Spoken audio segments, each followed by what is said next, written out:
या देवी सर्वभूतेषु विद्यारूपेण संस्थिता नमस्तस्यै नमस्तस्यै नमस्तस्यै नमो नमः। सिद्धम संस्थान द्वारा आयोजित ब्राह्मी लिपि अध्ययन विषयक इस कार्यशाला में उपस्थित आप सभी महान भावों का हम स्वागत करते हैं, अभिनंदन करते हैं। और विशेष रूप से हम स्वागत करते हैं और प्रणाम करते हैं डॉक्टर अनिर्बान दास जी को, जो कि माननीय निदेशक राष्ट्रीय पांडुलिपि मिशन न्यू दिल्ली। सर, आपने हमारे प्रतिभागियों को जो आशीर्वाद प्रदान किया और जो है प्रोत्साहित किया हम लोगों को, इसके लिए सर आपका बहुत बहुत आभार।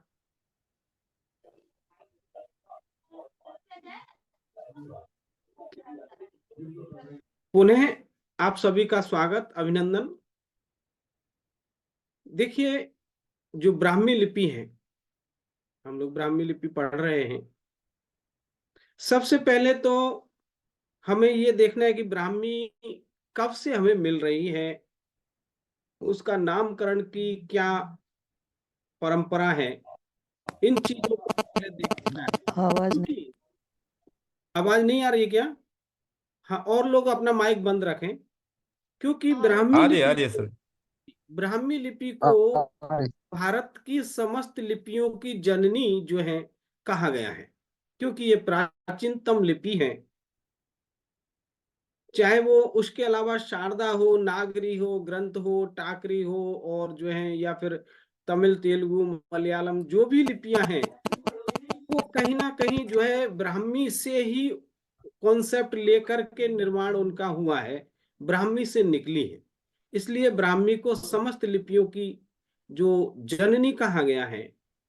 सर, सबसे अधिक प्राचीन लिपि है हमारे पास। एक बुद्धिस्ट ग्रंथ है ललित विस्तर, जिसमें 64 लिपियों का नामोल्लेख मिलता है और उनमें पहला नाम ब्राह्मी, उस दूसरा नाम खरोष्ठी। उसके अलावा और प्रांतीय अन्य लिपियां हैं, मैं वो सबके भी नाम आपको बताऊंगा। और ऐसे ही एक जैन ग्रंथ है जो पन्नवणा सूत्र, प्रज्ञप्ति सूत्र भी बोलते हैं। ये लगभग पहली फर्स्ट सेंचुरी के ग्रंथ हैं, और यह इसमें भी जो है 18 प्राचीन लिपियों का नामोल्लेख हुआ है, जिसमें पहला नाम ब्राह्मी है। और हमें पूरे भारत में उत्तर से लेकर दक्षिण तक और पूर्व से लेकर पश्चिम तक जो अभिलेख मिल रहे हैं प्राचीनतम, वो भी जो है ये ब्राह्मी लिपि के ही अभिलेख मिले हैं। अशोक के समय से हमें अभिलेख जो है मिलना प्रारंभ होते हैं, ईसा पूर्व लगभग दूसरी तीसरी शताब्दी से। और ये ब्राह्मी लिपि को पढ़ा जा सका है, इसके अभिलेखों को भी आराम से जो है पढ़ा जा रहा है, अभी भी मिलते हैं, तो उनको पढ़ने वाले काफी एक्सपर्ट हैं। और यानी कि डिसाइफर ये स्क्रिप्ट हो चुकी है। कई सौ वर्षों तक ऐसा भी था कि ब्राह्मी लिपि को जानने वाले लोग नहीं थे, यानी कि बीच में एक ऐसा काल भी आया कि ये अभिलेख तो मिल रहे थे, लेकिन को पढ़ने वाला कोई नहीं था। फिरोज शाह तुगलक के समय पे जो है ऐसा अल बरूनी भी कहता है कि कोई जो है उस समय ब्राह्मी के अभिलेखों को पढ़ करके जो है उनको बताने वाला नहीं बता सका था कि इनमें क्या लिखा है। या फिर अकबर बादशाह ने भी बहुत चाहा कि इनमें क्या लिखा है, और विद्वानों को बुला के पूछा, लेकिन उस समय कोई उसको पढ़ा नहीं सका था, पढ़ा नहीं कि ये क्या लिखा है। अब वो कारण कुछ भी रहा हो, या तो पढ़ने वाले नहीं थे, या फिर कुछ थे तो उन्होंने शायद इसलिए नहीं पढ़ा कि यदि ये जो है सारे उस समय है और मूर्तियों को तोड़ा भी गया, शायद हो सकता है इनको भी तोड़ दिया जाए, जो भी कारण रहा हो। लेकिन ऐसा उल्लेख मिलता है कि उस समय कोई पढ़ने वाले नहीं थे। उसके बाद फिर जो है 18वीं शताब्दी में जाकर के फिर से इन अभिलेखों का एकत्रीकरण किया जाता है और पढ़ने की जो है कवायद शुरू होती है। और सर जॉन प्रिंसेप लगभग 20-25 वर्षों तक अभिलेखों को एकत्रित करते हैं, इनके एक एक अक्षर को जो है उस संतुलन पत्रिका में लिखते हैं, और वो जो है कुछ विद्वानों के, भारतीय विद्वानों के साथ मिल करके, क्योंकि लेख लिपि को पढ़ने के लिए कई भाषा,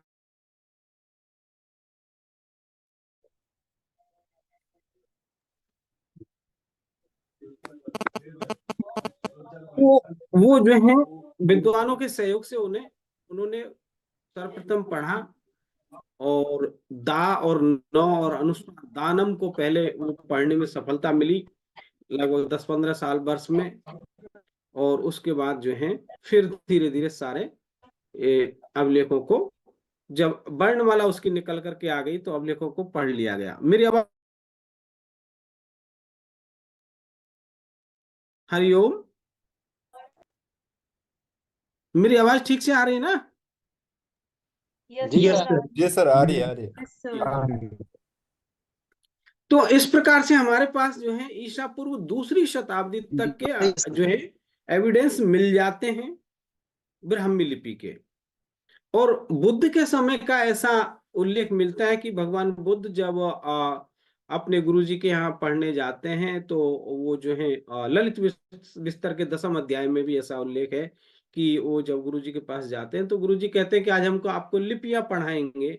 और भगवान बुद्ध उनसे कहते हैं कि इस जगत में अभी जो है 64 लिपियों का चलन है, उनके नाम भी बताते हैं, इनमें से आप मुझे कौन सी लिपि सिखाने वाले हैं। तो ऐसा प्रसंग है वहां। तो इससे पता चलता है कि 64 लिपियों का उस समय उल्लेख था। इस प्रकार से हम बुद्ध काल तक पहुंच सकते हैं, ईसा पूर्व 4वीं 5वीं 6ठी शताब्दी तक पहुंच सकते हैं ब्राह्मी लिपि को लेकर के। उससे पहले का भी हमें कुछ जो है खुदाई में, जो सिंधु इंडस वैली सिविलाइजेशन की खुदाई में कुछ चीजें मिली हैं, सिक्के, कुछ मोहरे, कुछ बर्तन, पॉट वगैरह मिले हैं, जिन पर कुछ अक्षर लिखे हुए हैं, कुछ मुद्राएं बनी हुई हैं, और कुछ जो है मछली वगैरह के ऐसे चित्र बने हुए हैं, कुछ सिंबल हैं।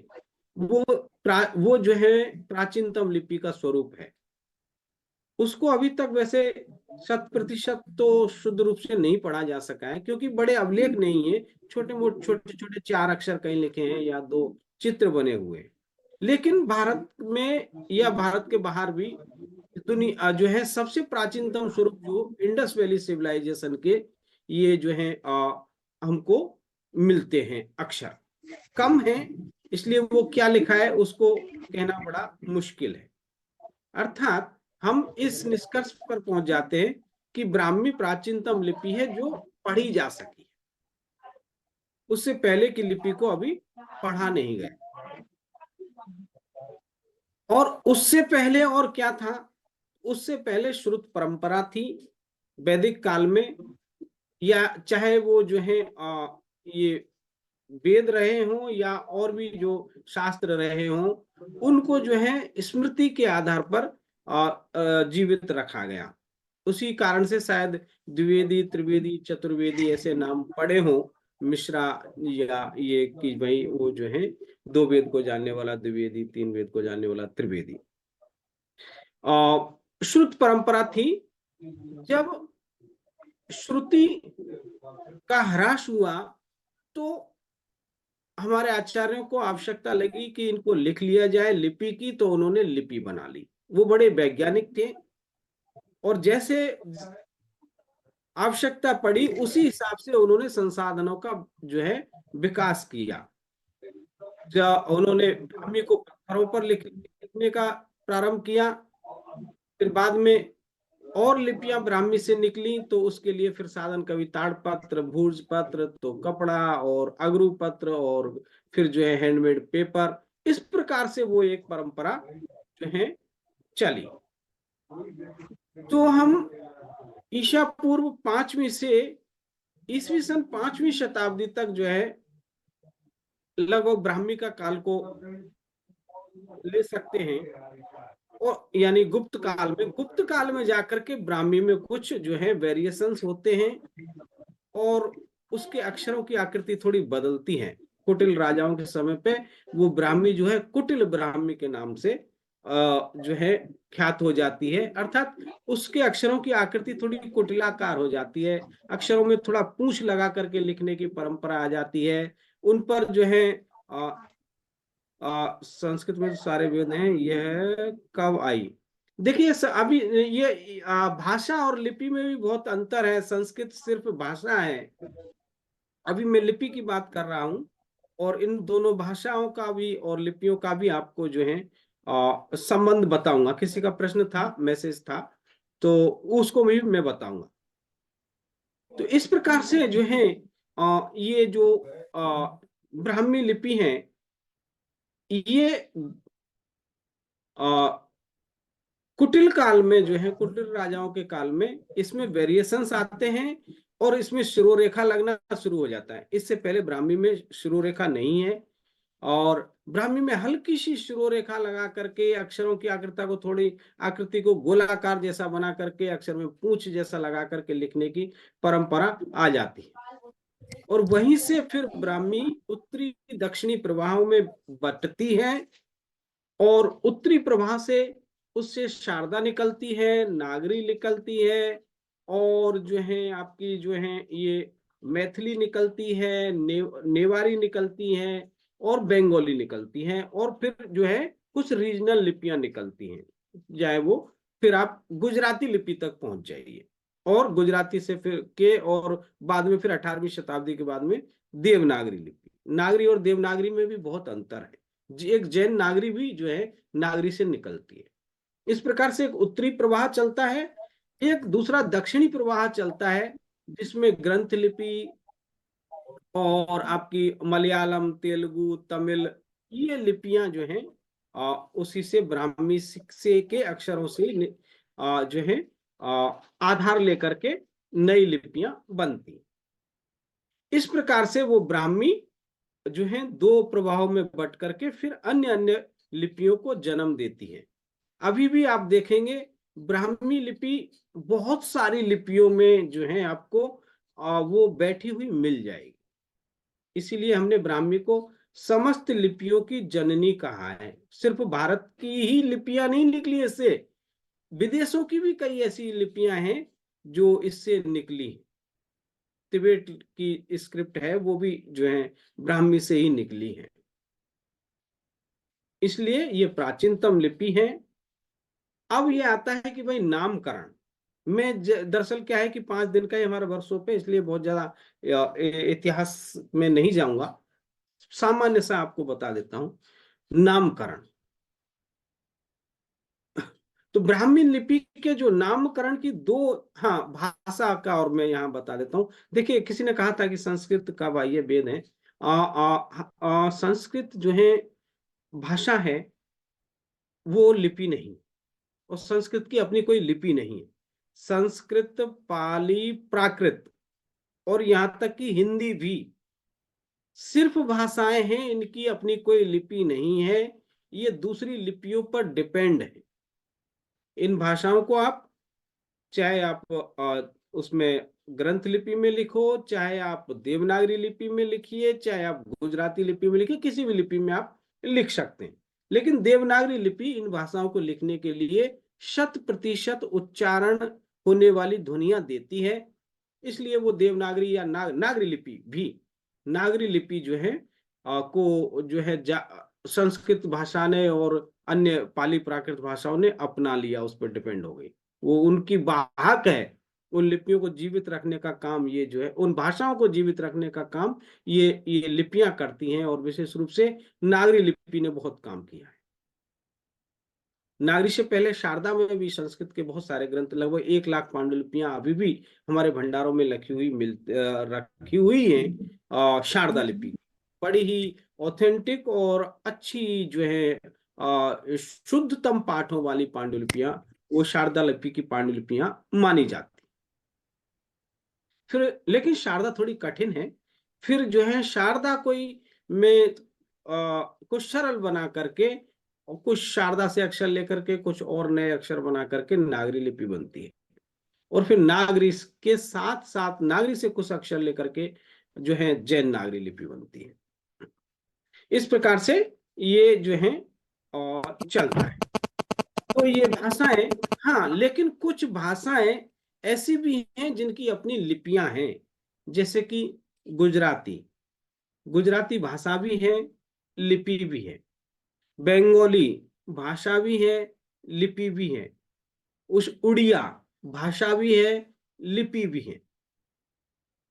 लेकिन ये जो है संस्कृत, प्राकृत, पाली जो है, या हिंदी, सिर्फ हिंदी नाम की कोई लिपि नहीं है। कई बार लोग जो है भ्रमवश कह देते हैं कि वो जो है हिंदी भाषा का कोई ग्रंथ देखा और हम पूछें कि इसकी लिपि क्या है, तो वो कह देते हैं कि हिंदी लिपि में लिखा हुआ है, लेकिन हिंदी नाम की कोई लिपि नहीं है। शायद इसीलिए आपका वो प्रश्न जो है था।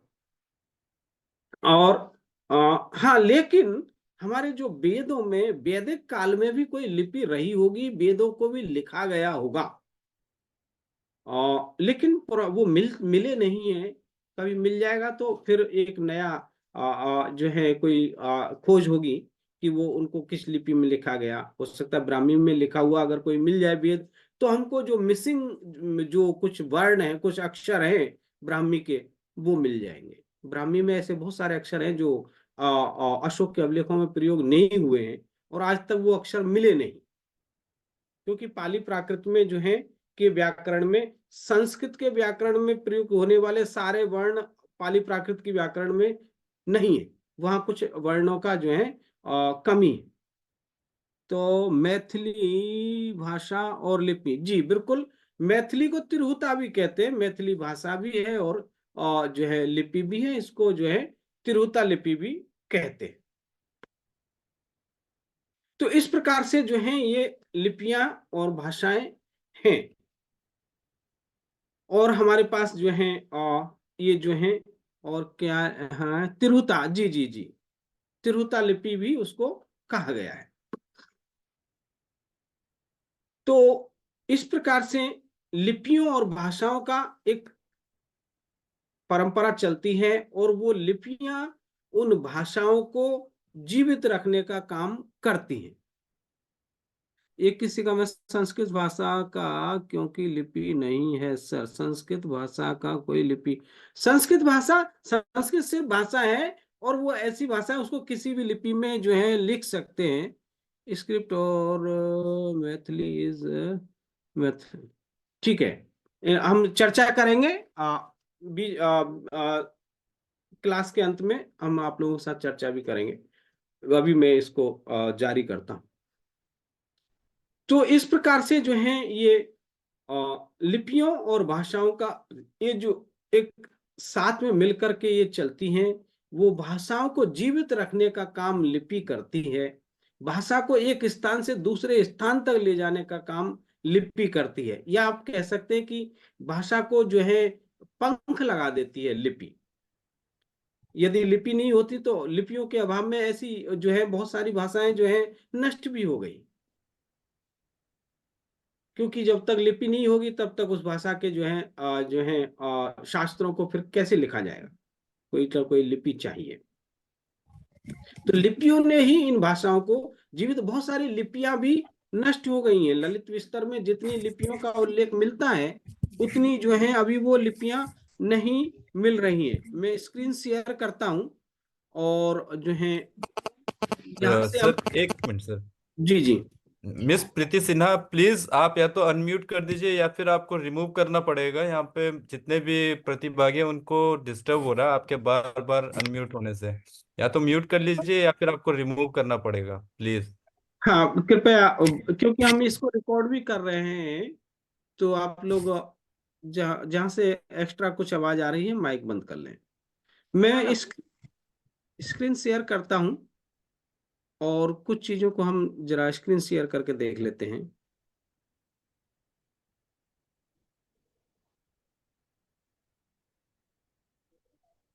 मेरी स्क्रीन दिखाई दे रही है आप लोगों को? Yes sir, yes sir. जी।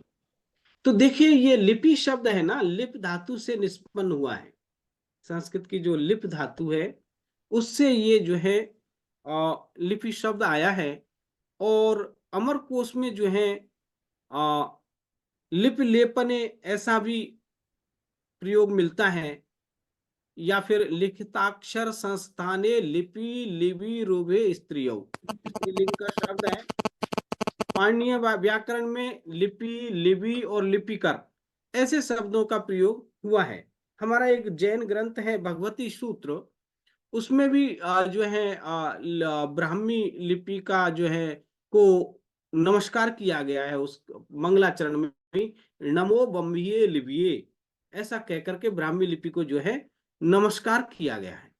इससे भी पता चलता है कि ये लिपि जो है का जो लेखक हैं उनके उनके मन में इस लिपि के प्रति बड़ा सम्मान था।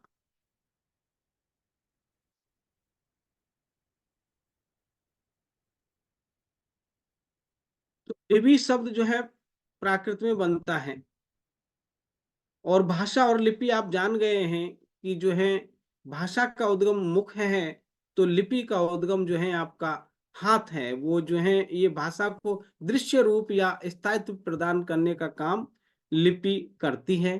अब ये लिपि भी कई रूपों में हमारे पास आती है।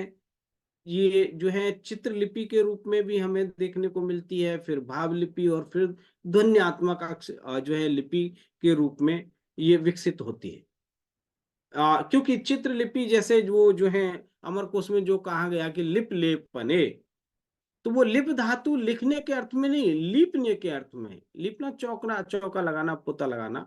पहले जो कच्चे घर होते थे तो माताएं बहनें जो है घर में चौका, आंगन में चौका लगाती थी, लिपती थी, और उस लिपने से ही कुछ घर में आकृति जैसी बन जाती थी उस चौका में। या फिर जो है कभी किसी के यहाँ कोई शादी विवाह होता था तो कुछ बेल बूटा घर के दरवाजे पर कुछ ऐसा बना दिया, और उन चीजों से जो है देखने वाला वो चीज पढ़ लेता था कि यहाँ कोई प्रसंग है। या फिर डोली ले जाते हुए कहार का चित्र बना दिया, या फिर दूल्हे जो है घोड़ी पर बैठा हुआ ऐसा चित्र बना दिया, उसे देख करके कि हाँ इस घर में लड़के की शादी है या लड़की की शादी है। यहाँ तक भी जो है लोगों को सिर्फ वो चित्र को देख के पता चल जाता था, वहां वेलकम या शुभ विवाह लिखने की आवश्यकता नहीं होती थी। तो ये जो है एक प्राचीन स्वरूप था लिपि का, चित्र लिपि। और वो जो है आप देखेंगे चाइना की लिपि जो है चित्रात्मक लिपि है। खरोष्टी लिपि भी लगभग चित्रात्मक जैसी ही लिपि है। चित्र उसमें भी अक्षरों की आकृति जो है चित्रात्मक है। फिर भाव लिपि, भाव लिपि में जो है भाव को व्यक्त करने वाले जो है कुछ चित्र बनाए जाते हैं, और फिर ध्वनि लिपि आती है। और ये एक जो है इंडस वैली सिविलाइजेशन की जो मैंने चर्चा की थी, उसमें जो हमें कुछ जो ये मोहरें वगैरह मिली हैं, जैसे ये एक शील मिली है, इस पर ऊपर में कुछ ये जो है जो अक्षर है ये लिखे हुए हैं। एक उल्टा तीर, वैसे ब्राह्मी में ये या होता है, ऐसी स्टैंडिंग लाइन है, ब्राह्मी लिपि में ऐसा र होता है, और ये सीधा तीर, ऐसे कुछ जो है ये कुछ अक्षर है। और नीचे में और भी कहीं कहीं से कुछ अक्षर मिले हैं, तो उन सब की आकृतियां यहाँ नीचे में बना करके जो है रखी। और ये इस लास्ट वाले को आप म कह सकते हैं। तो ये तो प्राचीनतम स्वरूप हो गया, ये सीले। और उसके बाद यहाँ पर जो है ये अशोक कालीन जो है ब्राह्मी है। अशोक के समय में जो लिखे हुए हमको कुछ अभिलेख मिले हैं, वहां पे अब ये इस प्रकार से अक्षरात्मक स्वरूप में ब्राह्मी आ जाती। और ये नीचे में भी जो है एक पिलर है, स्तंभ लेख है, यहाँ पे भी, यानी कि पत्थरों पर टांकी हथौड़े से खोद करके लिपि लिखी जा रही है वो ब्राह्मी, और बाएं से दाएं लिखी जा रही है। और भारत की ज्यादातर लिपियां सब बाएं से दाएं ही लिखी जा रही हैं, वो ब्राह्मी के ही पैटर्न को फॉलो कर रही हैं। और खरोष्टी लिपि जो है दाएं से बाएं, राइट टू लेफ्ट लिखी हुई मिलती है। को जो है अशोक ने अवले और इसमें लिखवाया। कुछ जो है लिपि के और भी स्वरूप मिले हैं, जैसे ये एक लिपि है, ये किलाक्षर लिपि है, यानी अक्षरों की आकृति कील के जैसी, इसलिए किलाक्षर लिपि ऐसा नाम दिया। और ये चित्रात्मक लिपि है। प्राचीन मिस्र के जो हीरोग्राफिक लिपि के संकेत हैं, यहाँ पे अपनी बात कहने के लिए इस प्रकार से कुछ चित्र बनाए गए हैं। जैसे आप लोगों ने, यदि किसी ने स्काउट एंड गाइड की ट्रेनिंग की हो, तो वहां पे जो है वो कुछ संकेतों के माध्यम से अपनी बात कहने का जो है सिखाया जाता है। तो उसी प्रकार से यहाँ भी जो है कुछ चित्र जैसे बने हुए हैं, और वो जो है वो उस जो है अपनी बात कहने के लिए वहां को इंगित करते हैं। जैसे अनाज का क्रमिक, ये जो अनाज का क्रमिक विकास इन चित्रों से बताया गया। उसी प्रकार से जो है प्राचीन चीनी लिपि के सूर्य के चित्र का क्रमिक विकास, ये सूर्य, जैसे ये ऐसा एक चित्र बना दिया, अब इसको देख करके सूर्य पढ़ना है, और वो उसका क्रमिक विकास इस तरह से, इतनी आकृतियां सूर्य के लिए आपको मिलेंगी। और भी एक लिपि मिलती है पेरू से, इसको सूत्र लिपि कहते हैं, रज्जु लिपि, यानी कि धागे की तरह ऊपर से नीचे की ओर अक्षर लिखे हुए। दरअसल ब्राह्मी लिपि में भी संयुक्त अक्षरों को ऊपर से नीचे लिखने की परंपरा है, लेकिन यहाँ सारे अक्षरों को ही जो है ऐसे ऊपर से नीचे की ओर लिखा हुआ है।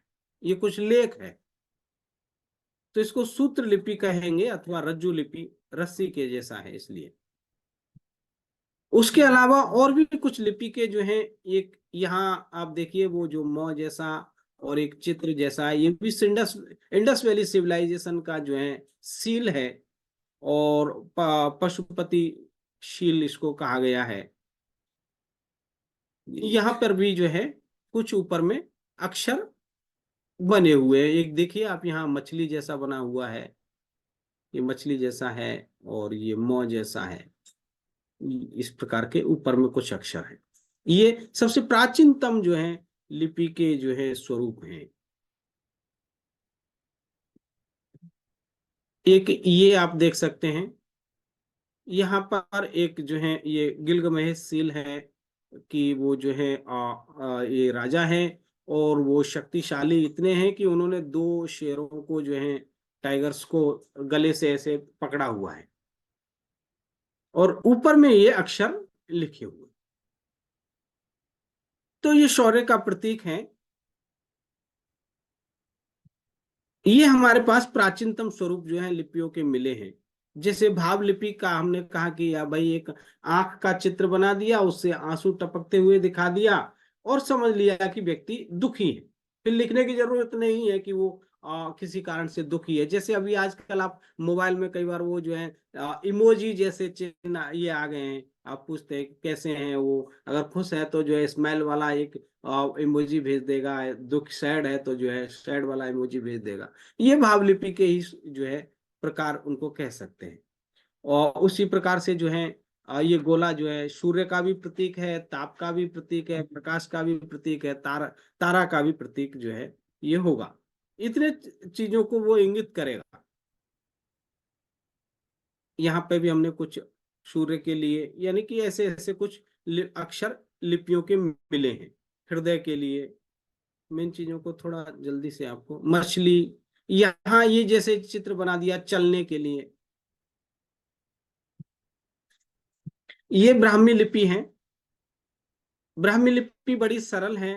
टांकी हथौड़े से पत्थरों पर जो है लिखी गई सबसे पहले अशोक के अभिलेख जब टांकी हथौड़े से लिखे हुए मिलते हैं, और इसमें ज्यादातर या तो एक स्टैंडिंग लाइन होगी, या कोई स्लीपिंग लाइन होगी, या 2 लाइनों को जोड़ करके अक्षर बनाया होगा, या वो खड़ी पाई पड़ी पाई आप कह सकते हैं।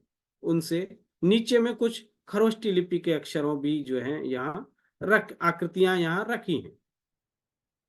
और ये एक जो है ब्राह्मी लिपि का एक अभिलेख है। मयंक पाठक जी आप कुछ लिख रहे हैं शायद, ये जो है आप देख सकते हैं ब्राह्मी लिपि पत्थर पर खोद करके लिखी हुई है। ये पिलर पिलर पे है, स्तंभ लेख है। तो आप ये जो है ये सब ब्राह्मी स्क्रिप्ट है, और नीचे में ये जो है खरोष्टी लिपि है। अब ब्राह्मी के नामकरण का भी मैं यहाँ बता देता हूँ। ब्राह्मी के नामकरण की 2 परंपराएं विशेष रूप से है। एक वैदिक परंपरा है, वो कहती है कि ब्राह्मी जो है का जब जो है ब्रह्मा जी ने सृष्टि की रचना की तो उन्होंने एक लिपि का भी निर्माण किया, और इसलिए इस लिपि का नाम ब्राह्मी पड़ गया। कुछ लोग कहते हैं कि ब्राह्मण लोग पढ़ने लिखने का नाम काम करते थे, शायद इसलिए ब्राह्मी नाम पड़ गया। और एक जैन परंपरा कहती है कि नहीं साहब, जो है ये जो आदि तीर्थंकर भगवान ऋषभ देव की दो पुत्रियां थीं, और भगवान ऋषभ देव ने जब अशी मशी और कृषि का सिद्धांत जब दिया, तो मशी के सिद्धांत के तहत वो उन्होंने जो है अपनी बड़ी बेटी को ये लिपि सिखाई, और बड़ी बेटी का नाम ब्राह्मी था, इसीलिए इसका नाम ब्राह्मी पड़ गया। तो ऐसी जैन परंपरा, ये भी एक शोध का विषय है। अच्छा रिसर्च इस नामकरण पे किया जा सकता है कि सही में ये नाम कहाँ से आया होगा या कैसे पड़ा। और अभी तो ये भी एक डाउट का ही विषय है कि ये जो लिपि हमको अभी अशोक के अभिलेखों में दिखाई दे रही है, सही में यही ब्राह्मी है या ब्राह्मी कुछ अलग थी। क्योंकि अशोक के अभिलेखों में कहीं भी जो है ब्राह्मी नाम शब्द का उल्लेख नहीं हुआ है, वो तो धम्म लिपि बोलते हैं। वो कहते हैं इयम धम्म लिपि देवानाम पियेन पिय दंसिना राया लेखा पिता, धम्म लेख उनको कहा है। लेकिन जो पुरातत्व वेत्ता जो विद्वान है, उन्होंने कहा है कि यही जो है ब्राह्मी है। ये धम्मपद का जो है बौद्धों का धम्मपद ग्रंथ है, जो खरोष्टी लिपि में जो है लिखा हुआ, इस पे भूर्ज पत्र पर मिला है। ये भी काफी प्राचीन जो है पांडुलिपि है। ये जो है गिलगिट की मैन्युस्क्रिप्ट है, गिलगिट की मैन्युस्क्रिप्ट सबसे प्राचीन मानी जाती है, गिलगिट से मिला है। यहाँ खरोष्टी लिपि आप देख सकते हैं। अब हमने दोनों को यहाँ एक साथ इसीलिए रखा है कि आप ब्राह्मी और खरोष्टी के जो है अक्षरों की आकृति को देख लें। ये खरोष्टी दाएं से बाएं लिखी जाती है, ब्राह्मी बाएं से दाएं लिखी जाती है। और सही में तो अभी जो है खरोष्टी को 100% ठीक से अभी तक जो है पढ़ा नहीं गया है। लोग दावा करते हैं कि पढ़ लिया है, लेकिन 100% अभी जो है उसमें, क्योंकि इसकी अक्षरों की आकृति चित्रात्मक है, एक ही अक्षर कई ध्वनियों का जो है बोध कराता है। ओके, आगे बढ़ते हैं। ये भी खरोष्टी स्क्रिप्ट है, एक उस पे लकड़ी पर एक लिखी हुई है, और ये दाएं से बाएं पढ़ी जाएगी, देख लीजिए। उसके अलावा एक बेम्बू पर के जो है स्टिक पर भी ये खरोष्टी लिपि जो है लिखी हुई है। ये प्राचीनतम पांडुलिपियां हैं। खरोष्टी का जो है अशोक का अभिलेख भी खरोष्टी में मिला है, लिखा हुआ, जो पाकिस्तान में है, पाकिस्तान से प्राप्त हुआ।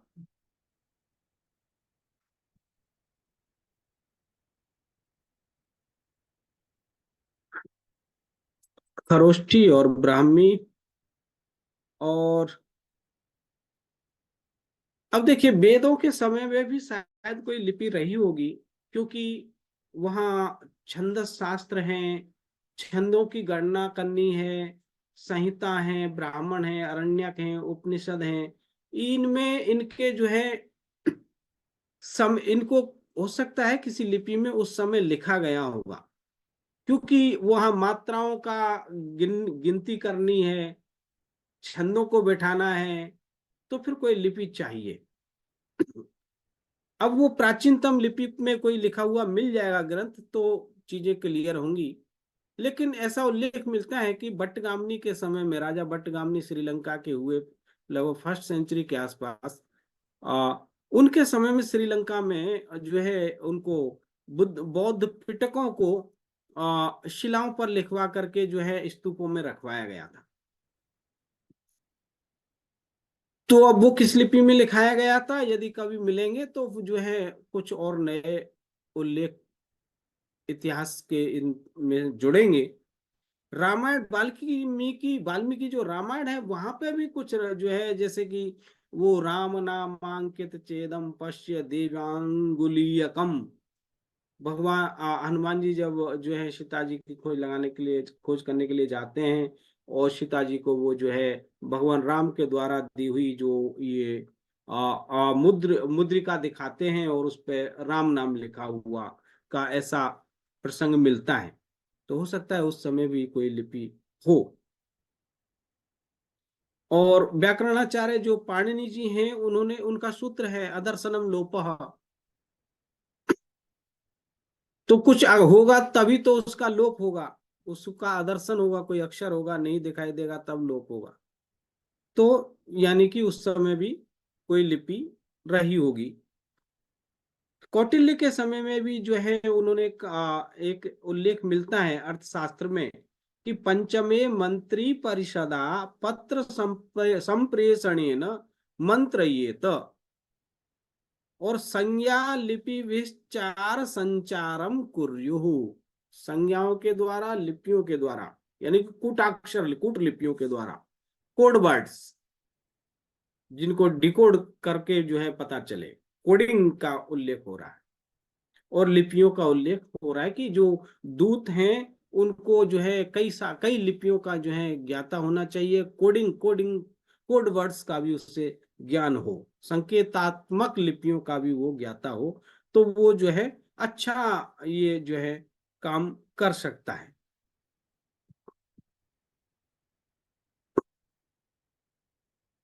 तो गुप्तचरों को जो है संज्ञा और लिपि के साथ, यानी कि उनका प्रशिक्षण दे करके उनसे गुप्तचरी के लिए भेजना चाहिए, उनसे गुप्तचरी करानी चाहिए, ऐसा उल्लेख है।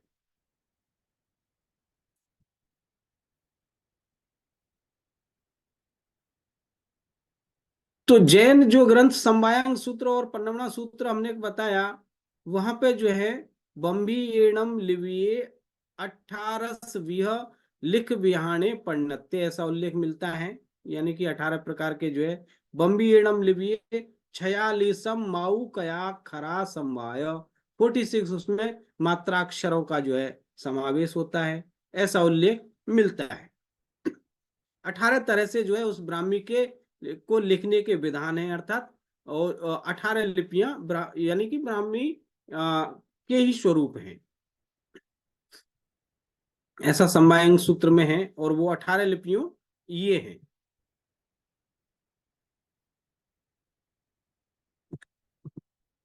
जिसमें बम्बी, जवनानी, दोसापुरिया, खरोठी, खरोठी मतलब खरोष्टी, भोगबैया, पहाड़ैया, पहाड़ी, और अक्षर पिट्टिया, तेवणैया, गिराहिया, अंक लिपि, गणित लिपि, गंधव्य लिपि, आसंद लिपि, माहेश्वरी लिपि, दामित्नी तथा पुलिंदी लिपि, इतने उल्लेख मिलते हैं। उसी प्रकार से जो ललित विस्तर है उसमें 64 लिपियों का जो नाम उल्लेख मिला है, वो 64 लिपियां इस प्रकार है।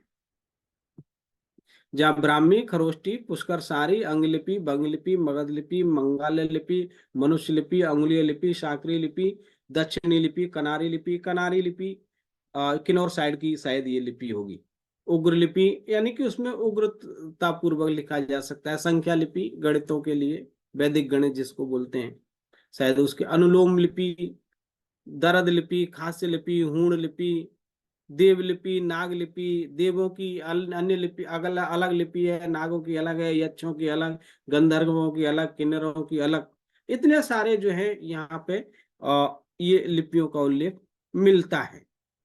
सागर लिपि, लिपि, वज्र लिपि, और शास्त्र वार्ता लिपि, उच्छेपावर्त लिपि, विक्षेपावर्त लिपि, पाद लिखित लिपि। तो इस प्रकार से ये सर्वभूत रुद्र ग्रहणी लिपि, ऐसे 64 लिपियों का नाम उल्लेख जो है इसमें ललित विस्तर में मिलता है।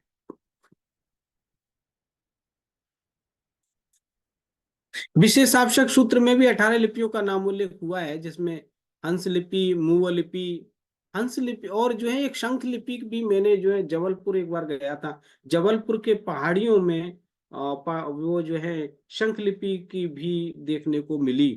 यानी अक्षरों की आकृति शंख के जैसी है, कि अक्षर बड़े बड़े उस पर्वत पहाड़ी पर बनाए हुए और शंख जैसा दिखाई देता है।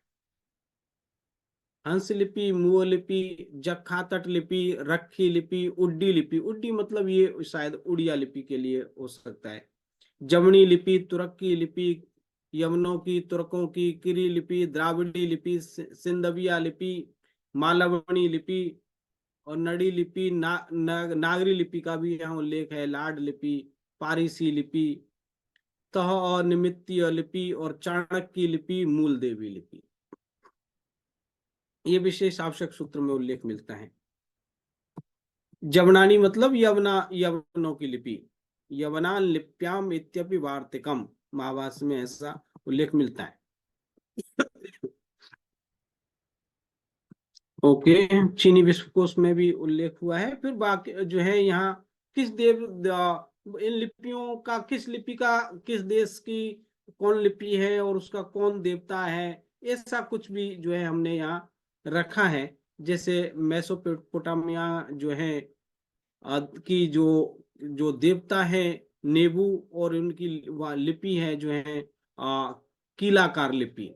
उसी प्रकार से मिस्र के जो है लिपि के देवता थाट हैं, और लिपि का नाम हीरोग्लाफिस लिपि है। उसी प्रकार से चीन की लिपि के देवता वेनचांग को माना गया लिपि चीनी है। इजराइल की जेहोवा और जो है जेहोवा देवता है हेब्रू लिपि है।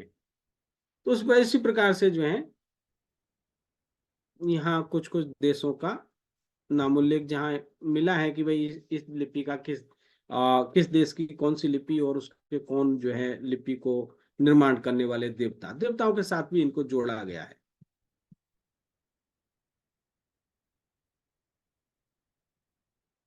ओके,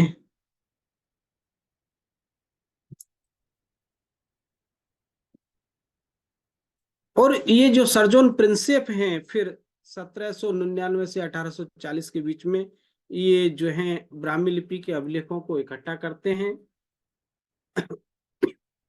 पुरातत्ववेत्ता, क्योंकि उस समय अंग्रेजों का शासन था, अंग्रेजों विद्वान हैं, और इन्होंने फिर इन अभिलेखों को पढ़ा, डिसाइफर किया। तो अभी मॉडर्न रूप जो है समय में देखा जाए इस 18वीं 19वीं शताब्दी में, तो ब्राह्मी लिपि को पढ़ने का श्रेय इनको सर्जन प्रिंसेप को जाता है।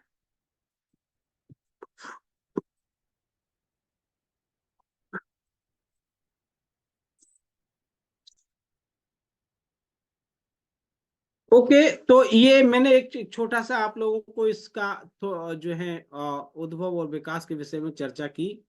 अभी हम लिपि को पढ़ेंगे। यदि आप लोगों का कोई प्रश्न है तो आप प्रश्न पूछ सकते हैं, और यदि नहीं है तो हम फिर जो है लिपि पढ़ना शुरू करेंगे।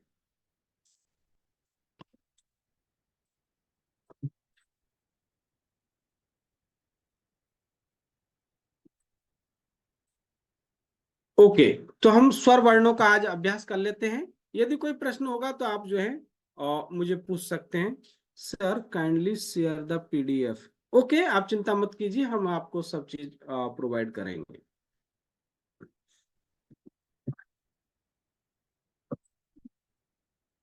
तो मेरा बोर्ड दिखाई दे रहा है आप लोगों को? यस सर, दिख रहा है। एक मिनट बस।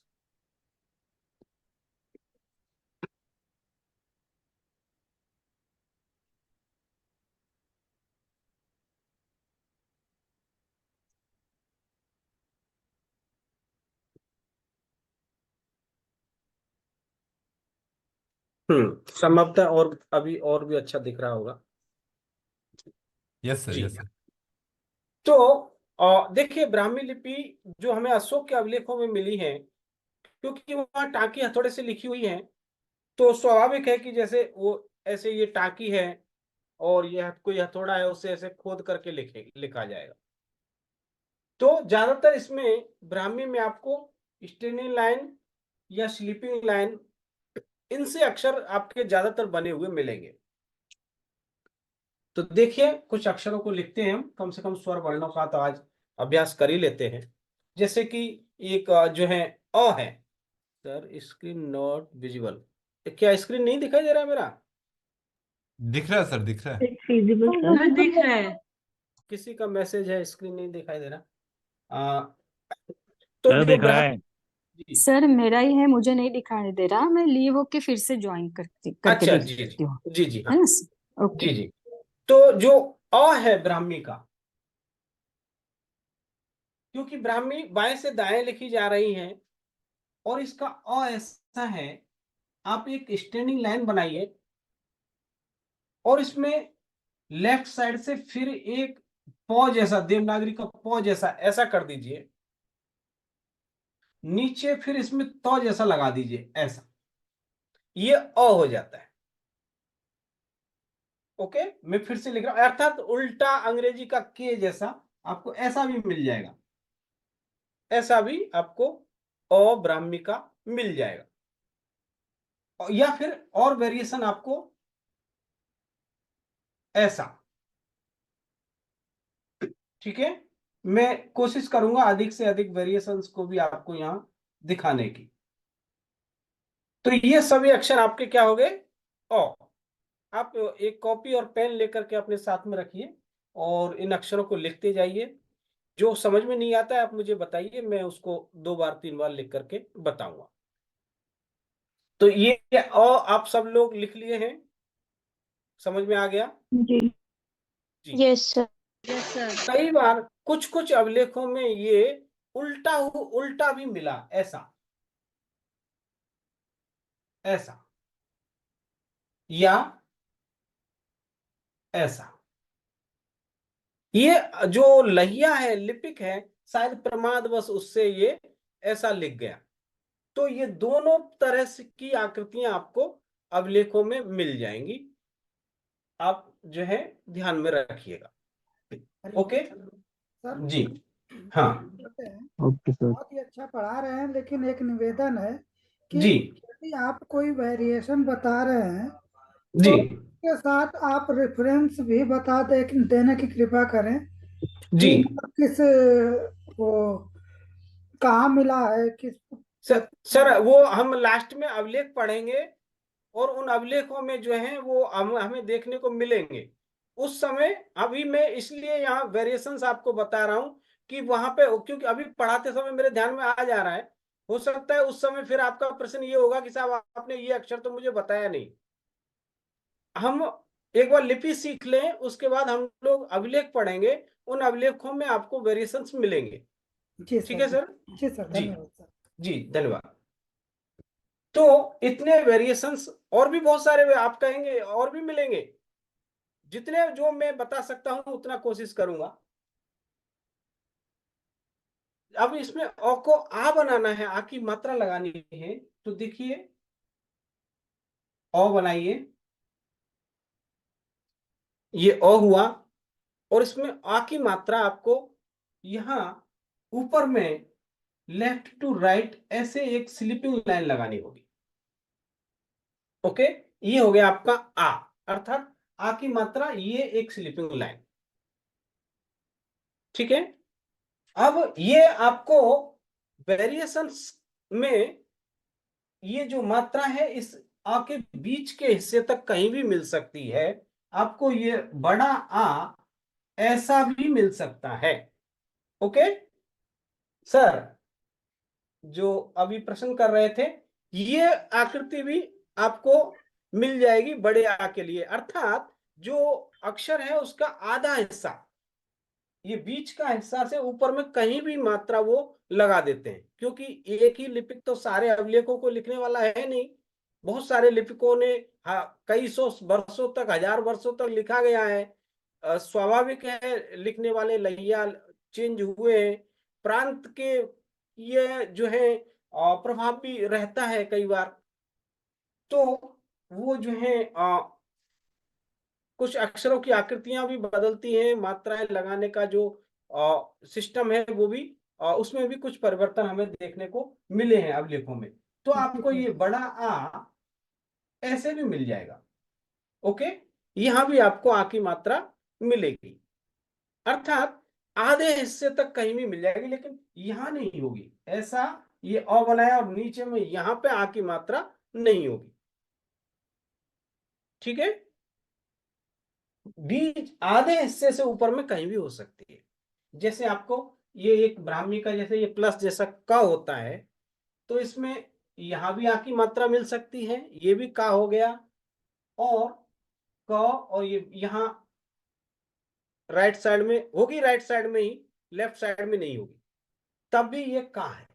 ओके, यह भी का है और यह भी का है। जी सर, स्पष्ट है सर।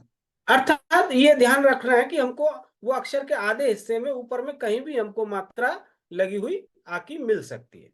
ऐसा और भी मात्राओं में हुआ है। ऊ की मात्रा के तो और भी बहुत सारे वेरिएशंस आपको देखने को मिलेंगे।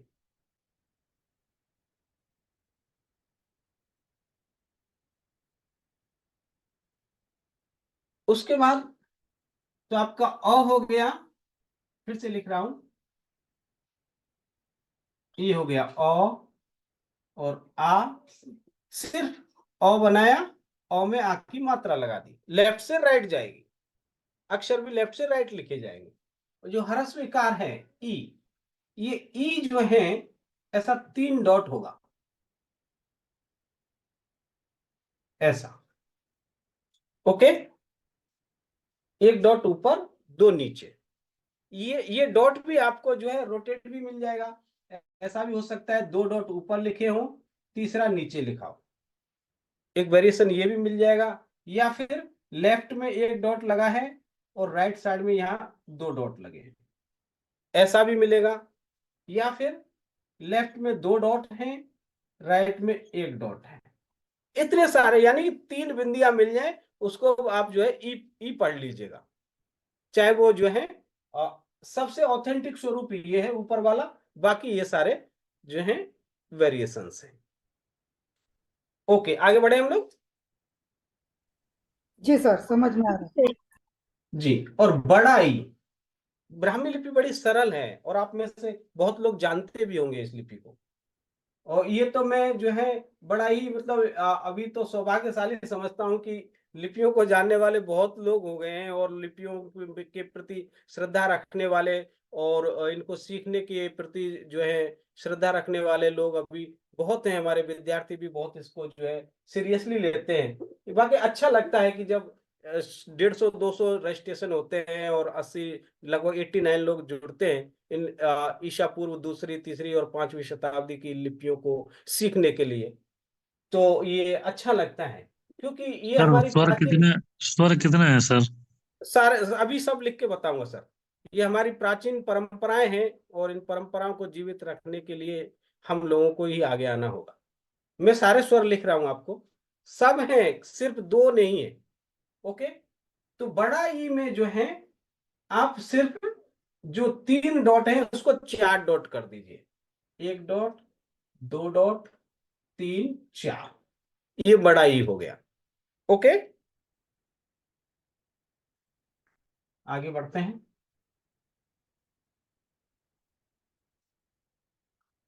ऊ, ह्रस्व उकार जो है आपका ऐसा अंग्रेजी के एल जैसा, ओके, और दीर्घ ऊ नहीं है, क्योंकि जो है इसमें ये पाली के व्याकरण में या प्राकृत के व्याकरण में भी दीर्घ ऊ का प्रयोग नहीं है, इसलिए यहां भी इन अशोक के अभिलेखों में दीर्घ ऊ नहीं मिला। ओके, लेकिन यदि आपको बड़ा ऊ लिखना हो तो एक टेक्निक, एक जुगाड़ हमने किया, आप ऐसे लिख सकते हैं, छोटा ऊ बनाइए, क्योंकि ऊ की मात्रा है ब्राह्मी में, और ऊ की मात्रा कैसी है, जैसे क में ऊ ऐसे लिखना है तो क्या करेंगे, क, ये क, और यहां नीचे में लेफ्ट टू राइट में एक जो ऊपर में जो आ की मात्रा लगा रहे थे, नीचे में जब ऐसे लगा देंगे तो ये ऊ की मात्रा हो जाती है, छोटे ऊ की मात्रा। तो हमारे पास, क्योंकि देवनागरी में भी जो छोटा ऊ है इसको बड़ा ऊ बनाने के लिए हमें सिर्फ ऊ की मात्रा ही लगानी होती है, तो हम क्यों ना इस ऊ की मात्रा को यहां लगा दें, छोटे ऊ में ऐसे लगा देंगे तो आपको बड़ा ऊ बन जाएगा काम चलाने के लिए। ओके, ओके,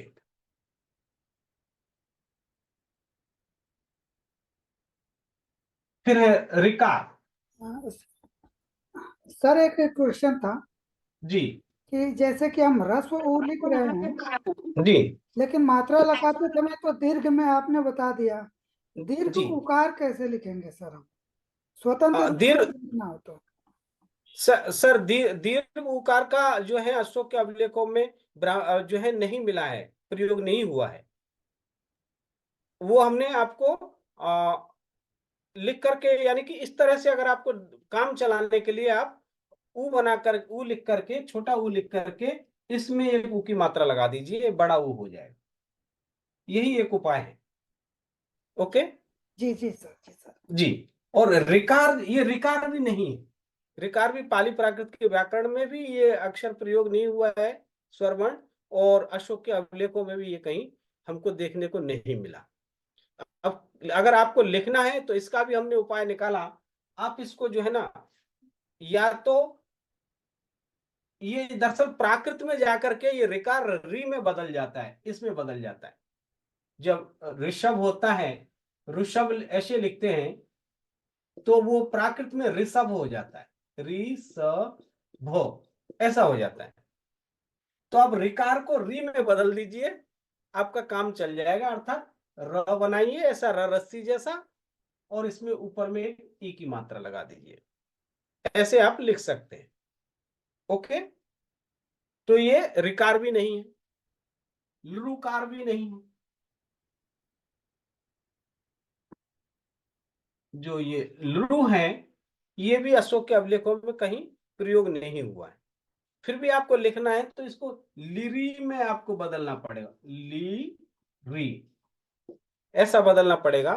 और फिर आपके पास ल है ब्राह्मी में, ये ल हुआ, इसमें ऊपर ई की मात्रा ली, और ये र में भी ई की मात्रा ली री, ऐसा आप लिख सकते हैं।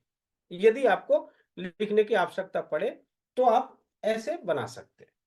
या फिर ल बनाइए, ये ल, इसके नीचे र लगाइए, ल, और ऊपर में ई की मात्रा, ये भी लरी। ओके, चलिए आगे बढ़ते हैं। ये में और क्लियर होंगी बातें जब हम व्यंजन पढ़ लेंगे और कुछ शब्द बनाएंगे, तब और स्पष्ट हो जाएगा।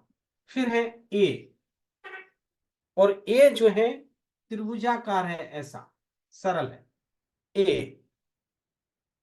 ओके, फिर से बना देता हूं, त्रिभुजाकार ए। वेरिएशन क्या क्या हो सकते हैं, ये ऐसा भी हो सकता है, ये जो है ऐसा भी हो सकता है, और ये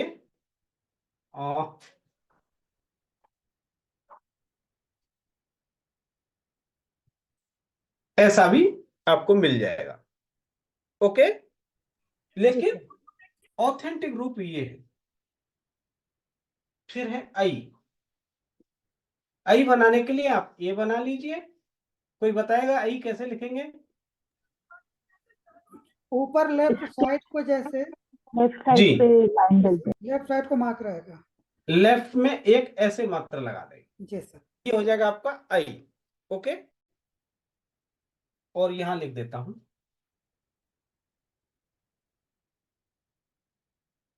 आप ए बनाएं और इसमें लेफ्ट में एक की मात्रा लगा दें, ये आपका आई हो जाएगा। ओके, फिर है ओ। ओ भी जो है, एक तो ऐसा जेड जैसा ऐसा है, और एक ऐसा भी है। ओके, तो अंग्रेजी के जेड जैसा आपको ओ मिल जाएगा। जी सर। जी, ये आपका ओ हो गया। औ, औ भी नहीं है, पाली प्राकृत में औ का उपयोग नहीं होता है। अभिलेखों में भी औ ब्राह्मी के अभिलेखों में नहीं मिला है। लेकिन आपको लिखना हो तो कैसे लिख सकते हैं बताइए?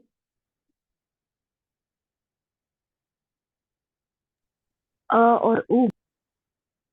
जी, नहीं तो आपके पास ओ है, ओ में एक, अगर देखिए नागरी लिपि में आप जब लिख रहे हैं, एक देवनागरी की लिपि मात्रा में, डलती है। तो औ में एक आ की मात्रा, एक ए की मात्रा, ऐसे वो बना रहे ना, दिखाई दे रहा है ना ये? जी सर, जी सर। जी जी सर। जी, तो आप इसी पैटर्न को फॉलो कर सकते हैं।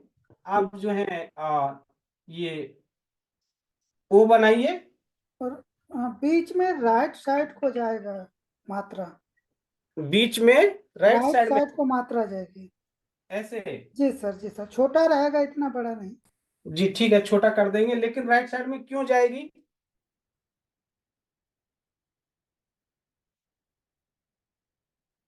लेफ्ट इसका साइड में जानी चाहिए ना कि ये तो। सर दीर्घ स्वर जितने भी हैं उसके अंदर राइट में एक मात्रा जा रही है।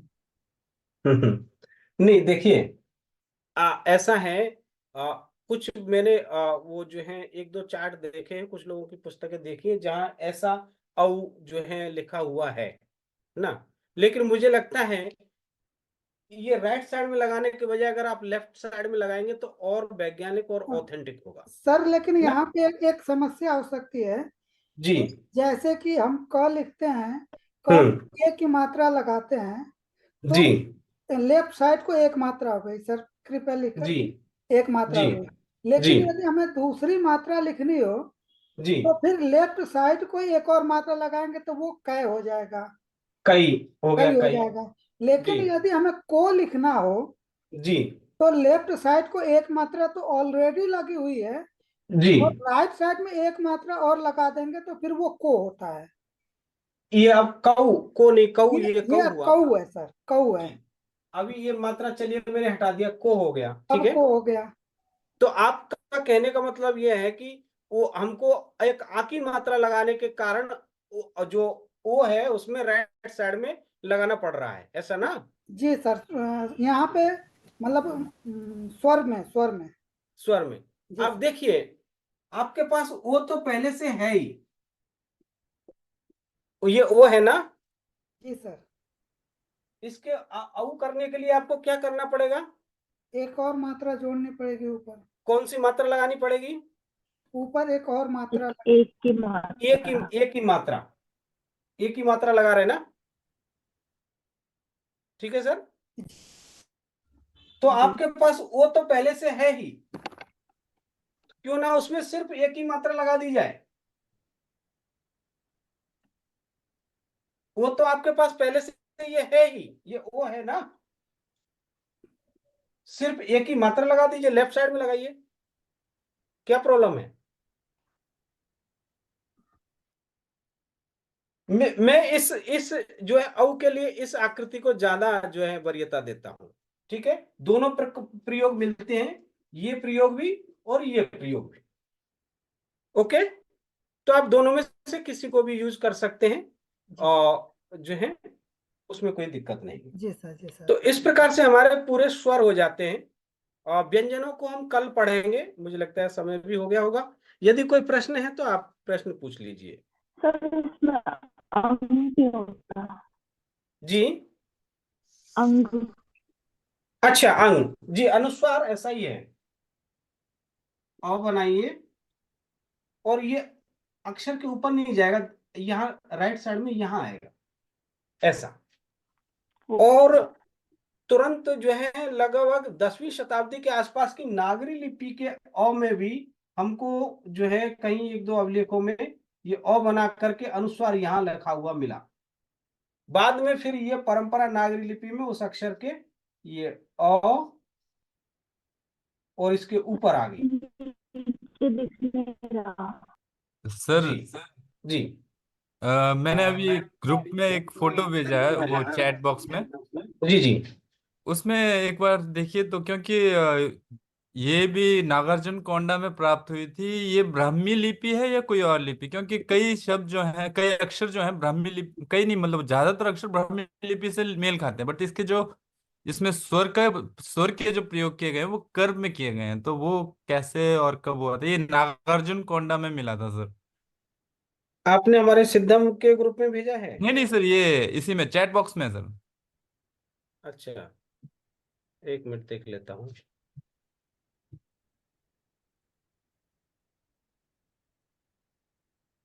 सर, ऋषि की री, अच्छा एक तो किसी ने ऋषि का री लिखने के लिए कहा है। देखिए रिकार तो है नहीं, ये ऋषि वाला रिकार नहीं है, लेकिन लिखना है तो आप इसको री में चेंज करना पड़ेगा, र ई, तो र और ये ऐसा ई, ऐसा लिखना होगा। तो सर मैं उसको देखूंगा, मेरे मैसेज में तो नहीं दिखा रहा है, अच्छा, मैं अभी ग्रुप में डालता हूँ सर, एक मिनट। आप ग्रुप में भेज दीजिएगा, मैं देख जी लूंगा उसको। जी सर, जी सर। किसी का और कोई प्रश्न है? सर एक बार दीर्घ ई। दीर्घ ई, दीर्घ ई 4 डॉट हैं, ऐसे 4 डॉट बनाइए, ये दीर्घ ई हो जाएगा। ओके, और ह्रस्व ई में 3 डॉट हैं, ऐसा 3 है, छोटे को जो है 1 डॉट और बढ़ा दीजिए तो बड़ा ई हो जाएगा। ओके सर एक डाउट था, जी। अपने जो री के लिए र हर्षी यूज किया है, तो जब भी हम लोग ब्राह्मी में री का यूज करेंगे हर्षी यूज करेंगे ना? जी जी, या हर फिर स्वीकार, हर स्वीकार लगाइए। दीर्घ? जी जी, ठीक है। सर विसर्ग की मात्रा कैसे देनी है? आ, विसर्ग की मात्रा, अब विसर्ग की मात्रा को विसर्ग की तरह ही लगाइए, ये 2 डॉट। ओके जी, ठीक है। नागरी लिपि में विसर्ग ऐसा 2 स्टैंडिंग लाइन जैसा है, लेकिन ब्राह्मी में आप ये 2 डॉट को यूज करिए। महोदय एक प्रश्न मेरा भी है जी कि जैसे आपने बताया कि एकार को त्रिभुजाकार आकृति जैसी लिखते हैं, तो ये जो हमने अभी अ बनाया अ, जी, तो इसमें एक बस आपने बड़ी लाइन जोड़ दिया, तो ये कैसे? मैं समझा नहीं, क्या करें आप? औ में क्या किया हमने? जैसे ए आपने बताया ए, जी, वो त्रिभुजाकार आकृति है जी। ये हो गया जी, तो जैसे ओ को हमने अ बनाना सीखा अभी, जी तो इसमें जो जेड वाली जो आकृति है उसमें हमने जी। एक बड़ी लाइन बस जोड़ी, तो ये मतलब कैसे उसमें होगा? देखिए, ये तो पहले से ओ, इतना तो आपके पास अक्षर ही है, ये जी जी आकृति इतना इतना इतना उच्चारण आपको दे रही है। जी ये जो जेड जैसी आकृति है ना, ओ का उच्चारण तो दे ही रही है।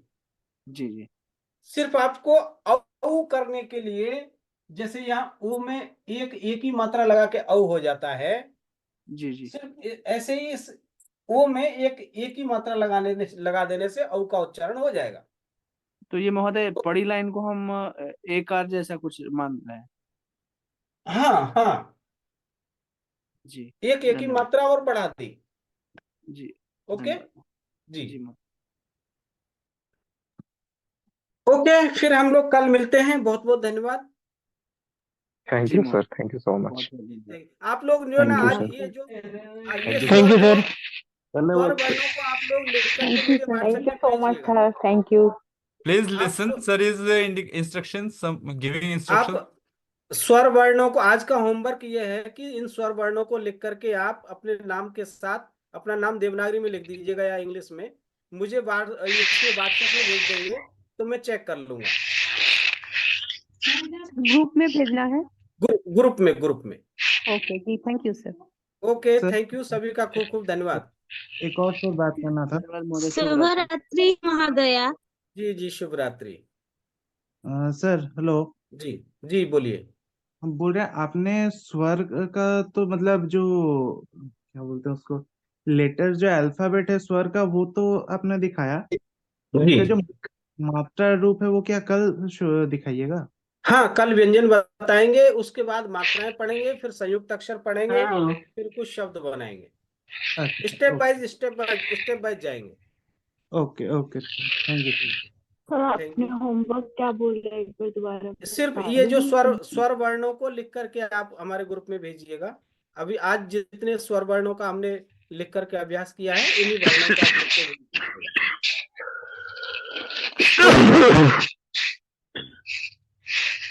ओके, थैंक यू, धन्यवाद।